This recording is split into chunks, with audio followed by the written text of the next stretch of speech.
क्या आप जानते हैं कि तिरुपति बालाजी के दरबार में कुछ ऐसी चीजें हैं जो अगर गलती से भी कर दी जाए ना तो भगवान वेंकटेश्वर स्वामी नाराज हो जाते हैं। कौन सी वो चीजें हैं जो अशुभ मानी जाती है पूरे तिरुमला में, और क्यों कहा जाता है कि यहाँ पर हर कदम सोच समझ कर रखना चाहिए। भाई, तिरुपति बालाजी के मंदिर में जाने से पहले भक्तों को कई नियमों का पालन करना होता है। ये सिर्फ एक परंपरा नहीं बल्कि आस्था और आदर का प्रतीक है, क्योंकि यहाँ पर हर नियम के पीछे भगवान वेंकटेश्वर की लीला छिपी है। भाई, यहाँ का सबसे बड़ा नियम है बाल खुले रखना या फिर कंघी साथ ले जाना अशुभ माना जाता है, क्योंकि तिरुमला में बाल दान किए जाते हैं। भाई, सजाए नहीं जाते। ये भगवान को समर्पण का प्रतीक है, इसलिए बालों को संवारना या फिर खुला रखना अनादर समझा जाता है। दूसरा अशुभ काम है लाल या फिर काला कपड़ा पहनना। तिरुपति बालाजी के मंदिर में लाल और काले रंग के वस्त्र पहनना शुभ नहीं माना जाता, क्योंकि ये रंग रंजस और तमस गुणों का प्रतीक है, जबकि भगवान वेंकटेश्वर की पूजा में सात्विकता और शुद्धता सर्वोपरि है। इसलिए सफेद, पीले या फिर हल्के रंग के वस्त्र पहनना सबसे शुभ माना जाता है। तीसरा शुभ काम है पैसे गिनना या फिर गणना करना। कई भक्त दान करते समय रुपयों की गणना करने लगते हैं, लेकिन यह अशुभ माना जाता है, क्योंकि तिरुपति में दान या फिर लेन देन नहीं,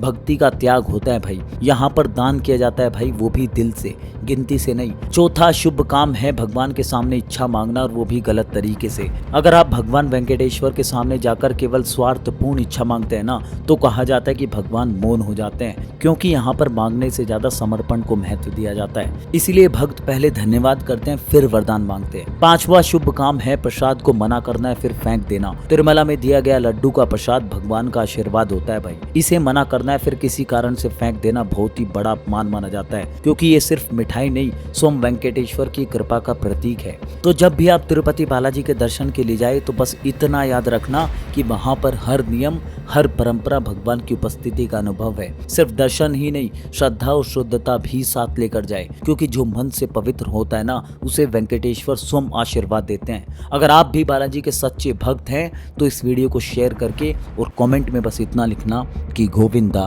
गोविंदा। आपको भी बुलावा बहुत जल्दी आएगा तिरुपति से।